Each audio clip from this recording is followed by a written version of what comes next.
Hello, my name is Aiden Hawkinstein, and today I'm going to be presenting my final purple hibiscus project. Let's get started.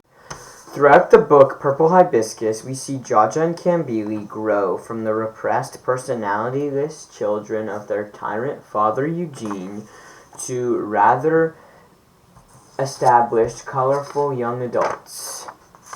Adichie uses many a symbol to express this growth and change throughout the novel. We are going to be focusing on one of the more prominent symbols, color through the flowers, typically hibiscus. To start off, the novel is written in such a way where the main character, Kambili, tells the story starting from the middle, moving to the beginning, and pushing towards the end. At the beginning of the novel, in the middle of the story, she's reflecting on Jaja's defiance of her father, which is a new concept for her at the time.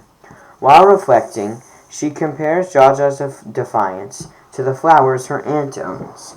She states that Jaja's defiance seemed to me now like Aunt Ifeoma's experimental purple hibiscus. Rare, fragrant, with undertones of freedom, a different kind of freedom. This comment not only foreshadows the use of hibiscus and the color purple to symbolize hope and a gateway of freedom for Jaja and Kambili, but it also expresses how dangerous it was for both of them at the time to speak up or stand up at all.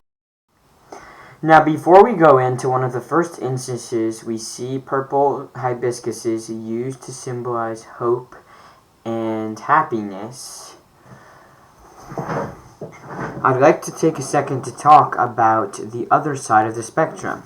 Like I've already said, throughout the book repeatedly, purple hibiscus and the color purple is used to represent happiness. Whether it is newfound happiness or the happiness they used to have, it generally means happiness and hope throughout the book. However, on the opposite side, hibiscuses, the color red, typically represent the exact opposite, and they represent sadness and hurt and pain.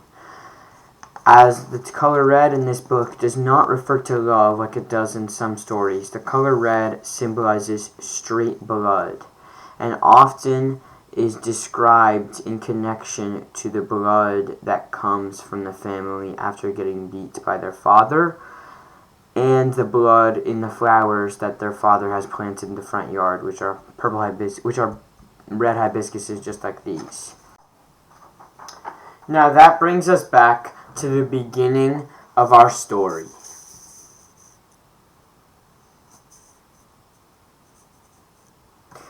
Like I said before, our previous quote and the start of the story is over here in the beginning of the novel, is at the middle of the story. Now we're moving further into the novel, later back into the story, where after we get an insight in what Jaja and Kambili's home life is and how horrible it is, we start to see them get a chance to escape as they end up spending multiple weeks at their aunt's house after persistent convincing from their aunt Ifeoma.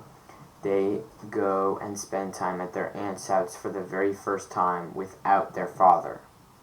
This leads to both Jaja and Kambili learning what it's like to be free to express themselves. This is also the first time when we learn what a purple hibiscus is, and conveniently, the first time we see the purple hibiscus, as I'm about to show you, is a time where we first truly see Jaja and Kambili happy.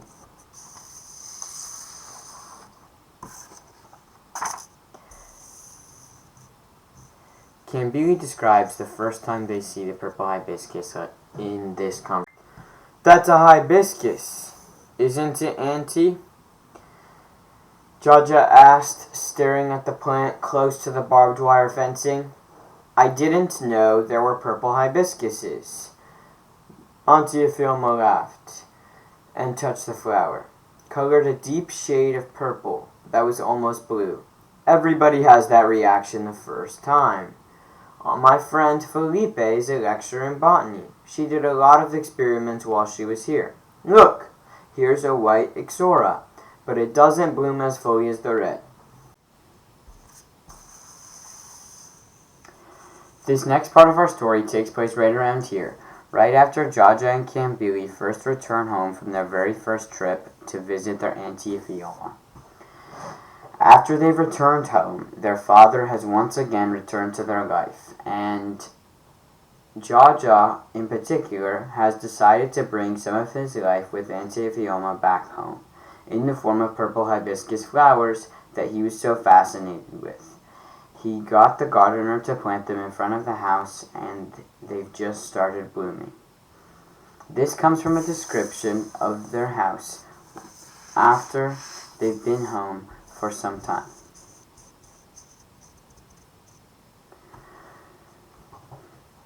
Closer to the house, vibrant bushes of hibiscus reached out and touched one another, as if they were exchanging their petals. The purple plants had started to push out their sleepy buds, but most of the flowers were still the red ones. They seemed to bloom so fast, those red hibiscuses, consisting how often Mama cut them to decorate the church altar, and how often visitors plucked them as they walked past their cars. This is not only a description of their house, as we can see here, but this quote also represents a metaphor, which stands for the force of their father returning to their life. Their evil, violent, harassive tyrant of a father returns to their life once they return home. However, unlike all previous times, they have brought with them a little bit of their happiness and freedom they had in Nasuka with their auntie Ifioma. This is represented by the purple hibiscuses poking through the lawn, even though their evil, abusive father is almost an invasive force in their lives when they return, causing them to revert back to their old ways of obedience. They still have some hope, freedom, and happiness from their time in Nasuka. The final portion of our story I'm going to cover takes place right here at the very end. Up until this point, we've seen Jaja and Kambili's father and Beatrice's husband, Eugene, terrorize the whole family. He seems to take out all of his anger on the family, whether that is beating 7 kids, unborn children, out of Beatrice, or almost beating Kambili to death, or what happened to Jaja's finger. Throughout the book, it is clear that Eugene is an iron fist ruling tyrant who has a tight grip over the family. However, by the end of the story, he passes as a result of poisoning. It is found that this poisoning was from Beatrice, who became too fed up. Once the police completed the autopsy and realized there was poison in his system, they stormed the mansion. However, before Beatrice could confess to what she had done, Jaja, who this whole novel had felt he could not do enough to help protect his mother and sister, Jaja stepped up for the murder of Eugene. Therefore, he was imprisoned indefinitely. However, due to Nigeria's unstable, constantly changing government, when the new government takes over, they often release many of the unjust prisoners from the previous militant government. This is what happened, and Jaja got released, even though he confessed for Eugene's murder. This excerpt comes from Beatrice and Kambili talking to each other about what they're going to do the moment Jaja gets released.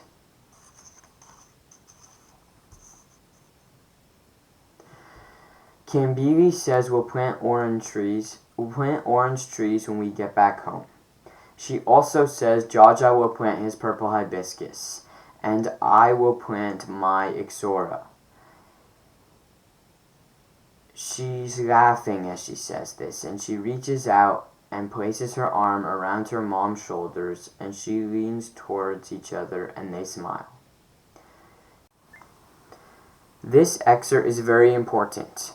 Not only does it talk about replanting the garden that their father had originally carefully curated with bright red, blood red flowers, but it also symbolizes their journey of self-expression, self-discovery, and their journey for freedom.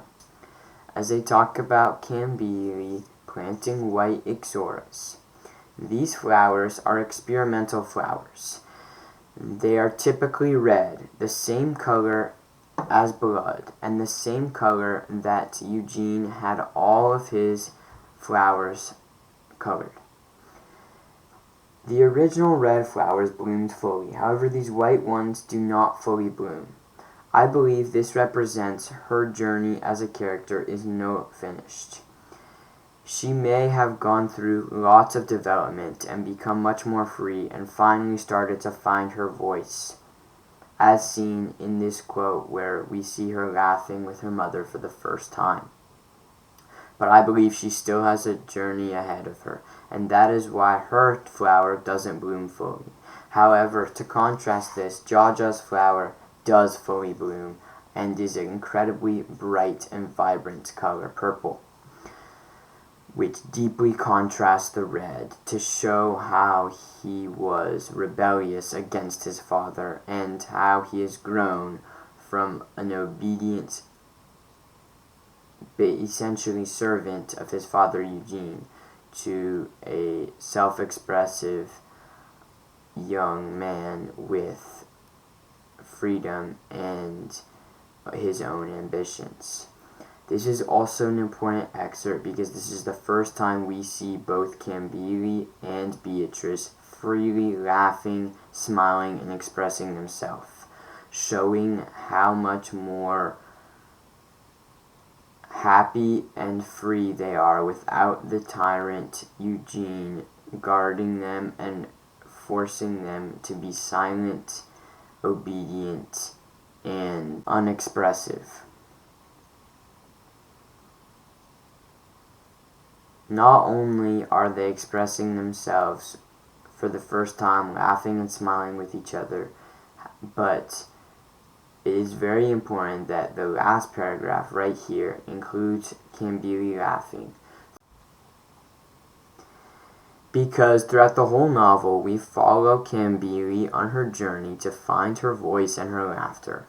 And finally, at the end of the novel, she's able to confidently and happily laugh with her mother, after spending so long struggling with her confidence in speaking, as well as her unsurety of when and how to properly laugh.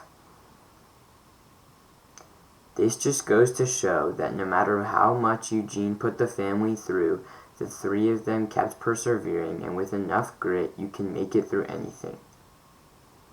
This novel does a great job at utilizing different motifs, including these flowers that I've shown today, to express that with a little grit and perseverance and some smarts, you can get through almost any hurdle life.